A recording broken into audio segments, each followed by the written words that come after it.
नमस्कार दोस्तों, आज की वीडियो में हम बात करेंगे total cost of ownership of a रोटो मोल्डिंग, जो कि रोटेशन मोल्डिंग की total cost of ownership cost में क्या क्या आता है। तो दोस्तों उसके लिए आप हमारे चैनल सब्सक्राइब कर दीजिएगा, साथ में बेल आइकन भी दबा दीजिएगा ताकि आप हमसे जुड़े रहें और प्लास्टिक की इन्फॉर्मेशन, टेक्नोलॉजी से इन्फॉर्मेशन लेते रहें। तो दोस्तों सबसे जो इम्पॉर्टेंट पॉइंट्स है, इसमें हम बात करेंगे विजिबल कॉस्ट। जो कॉस्ट ऐसी कॉस्ट जो कि आपको सामने से दिखती है, विच यू पे फॉर मशीन। सबसे पहले विजिबल कॉस्ट में क्या आता है कि आप मशीन पे जो पे करते हो मशीन खरीदने के लिए या मशीन की चीज़ों पे आप पे करते हो, कोई पार्ट्स पे, कोई चीज़ों पे, तो वो विजिबली दिखती है। हिडन कॉस्ट के बारे में बात करेंगे, विच यू हैव टू पे, जिसको आपको पे करना होता है आगे जब आपका प्रोडक्ट वगैरह निकलता है तो आपको पे करना होता है, या किसी डिफेक्ट वगैरह के कारण आपको वो पेमेंट्स करनी पड़ती, तो वो आता है हमारा हिडन कॉस्ट में। अब बात करते हैं विजिबल कॉस्ट, जिसको हम फिक्स्ड कॉस्ट कहते हैं, तो उस पर हम बात करते हैं। तो उसमें आता है सबसे पहले आपका प्राइस ऑफ मशीन कितने प्राइस की है, जीएसटी और प्लस फ्री हाइट डिलीवरी वगैरह चार्जेस सब कंटेंट होते हैं उसमें, तो वो सारी चीज़ें आपको मिलती हैं विजिबल कॉस्ट में। उसके बाद इरेक्शन एंड कमीशनिंग का आपको एक्सपेंसेस देना पड़ता है, और फिर cost of gas, fuel line and installations के चार्ज भी उसी में आपको देने पड़ते हैं, और कॉस्ट ऑफ मोल्ड माउंटिंग, इतनी चीज़ें आपको पे करनी होती है विजिबल कॉस्ट, जो कि फिक्स है, आपको देना ही देना है।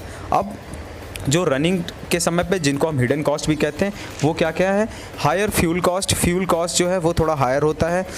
Higher electricity consumption of electricity भी डिपेंड करता है कि हायर है तो आपका इलेक्ट्रिसिटी कंजम्पशन जो है वो हायर रहता है। थोड़ा सा हायर मेंटेनेंस कॉस्ट, मशीन में अगर प्रॉब्लम हो गई, ये चीज़ें हो गई, तो वो मेंटेनेंस कॉस्ट जब होगा तो आपका वो कॉस्ट जो है वो हिडन कॉस्ट के अंदर आ जाएगा। हायर स्किल्ड लेबर कॉस्ट, तो ये सारी चीज़ें आपको मेंटेन करना है।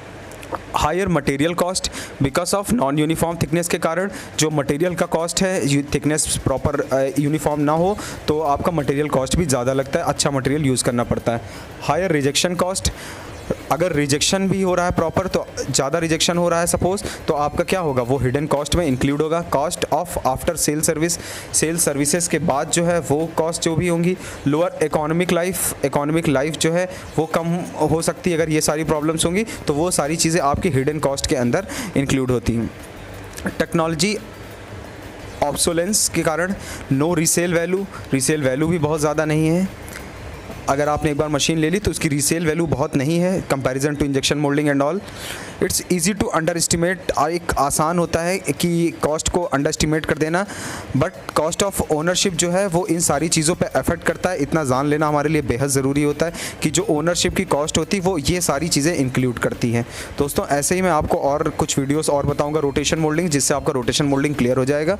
उसके बाद फिर हम इंजेक्शन मोल्डिंग की एक नई सीरीज़ एक नए वे में स्टार्ट करने वाले हैं।